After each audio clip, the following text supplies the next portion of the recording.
بسم الله الرحمن الرحيم. End of the light at the end of tunnel, and as you all are aware, we are in a surrounding, an environment that is hostile, that is panicky, that is scary, that has created nafsa nafsi within us. It's not a glimpse. It does not tell us what it is in that sense, what Qiyamah would be like, but it gives you that taste that the day of judgment, how things would be when parents and the loved ones don't want to know you, and they can't help you, and even to the best of their abilities, but it just shows how things are, or just a glimmer of it. But alhamdulillah, still in this day and age we're living in, there's always positivity, there's always mercy in everything which Allah subhanahu wa ta'ala does. As Muslims, as Mu'min, it's our duty and our responsibility to figure out what that positivity is. How can we make this negative a real situation which is taking people away from us? How can we turn into positivity? And yes, there are things that are happening, whether it's a job loss, whether it is people, loved ones passing away, but many of us are, where we live especially, better off from many of those that can't, have food in daytime or in the evening, that whose uh, risk was dependent on them working during daytime, or the medical facilities we have, or the opportunities. But alhamdulillah, we live in a better situation still, and we are home. We are in a safe environment. We have our loved ones, our, if you're married, your wife, if you have children, your children with you, if you live with your parents and sisters, we have those people around us. So in Jannah we would be with them, inshallah. So let's make our homes a Jannah as well. Let's make our dwellings a place of Jannah, by, say, giving salam to each other all the time. When the kids come down, or if they wake you up in the morning, don't tell them what do you want first thing in the morning, or go back to bed, go to sleep, or give them salam with a smile, or just show love, pyar, muhabbat to the best of your abilities. And kids, vice versa, if you see your parents coming down from the top floor or from a different room, you say assalamu alaikum.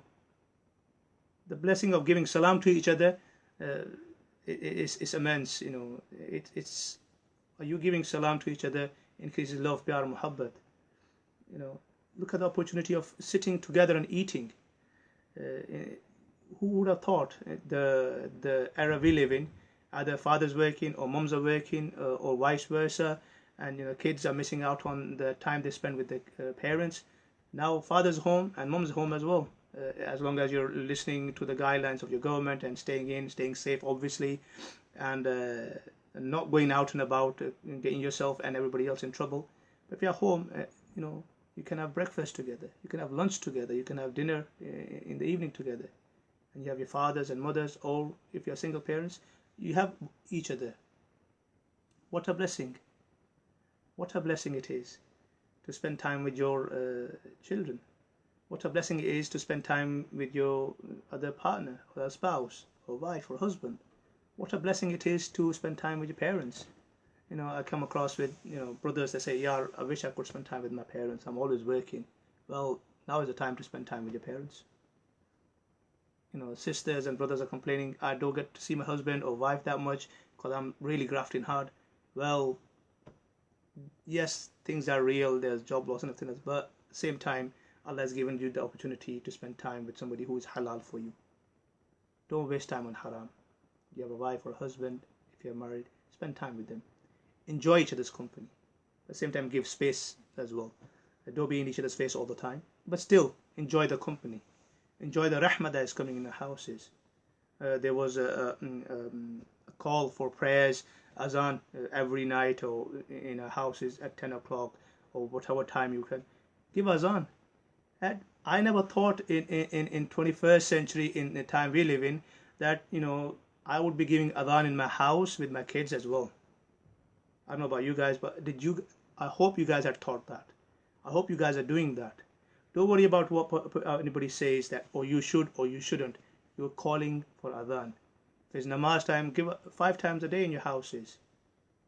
The blessing of azan that is coming in the houses, that is immense. Don't worry about if you sound beautiful or not. Well, you have plenty of time to practice. YouTube's filled with, brothers and sisters telling each other how to beautify your voices to give azan. But it's the sincerity. Be sincere when you're giving adhan. You're calling your household towards salah. And another beautiful thing is that we get to read namaz together. Alhamdulillah, I was blessed to receive text messages and calls from brothers from far wide places. Subsah, we never thought that we'd be reading namaz in the houses together. Now we read namaz together, whether it's husband and wife, brothers together, sisters, however our family members does it. We are reading salah together. We never thought we'll be sitting together and read Quran Majid properly. Now we do that. As a family, we get to do the Rushif Mahfils. We send peace and blessings on the Zat of Rasulullah sallallahu alaihi wasallam. How beautiful is that? This time, difficult situation, difficult times out and about, we are sending peace and blessings on the Rasulullah sallallahu alaihi wasallam. We're doing the salah in our houses. Yes, masajid, our hearts belong in masajid. But Allah subhanahu wa ta'ala has hikmat. There is hikmat in everything. That, come on, back to prayers now. You need to train your ego, your nafs to, right, there are 5 salah that is fard on us. We need to, make sure that we pray that. So you have plenty of practice time at home. Make your houses masajid. Make your hearts masajid. Give your children, the sons, request to fathers, make your sons proud Muslims. A request to mothers, make your daughters proud Muslimah. Show them the beauty of deen in your houses. Talk about the life of Rasulullah sallallahu alaihi wasallam. Talk about the beautiful life of the Ahl Bayt Athar of Rasulullah sallallahu alaihi wasallam. Talk about the life of companions of Rasulullah sallallahu alaihi wasallam. Enjoy. Show your kids what it means to be a Muslim. How beautiful it is to be a Muslim. Because as Muslims, we need to have good character. We need to have good manners, etiquettes, helping out wherever we can. There are volunteer organizations, brothers and sisters volunteering wherever they can in the safety and being safe by helping people who are in isolation. Yes, as Muslims, we should also isolate if we have symptoms, obviously. But if you see this way, that you're isolating from the sin, you're isolating from fitna, you're isolating from guna, and you're connected with Allah subhanahu wa ta'ala. You're connecting with the love of Rasulullah sallallahu alaihi wasallam. You're connecting with Quran. You're connecting with Darood.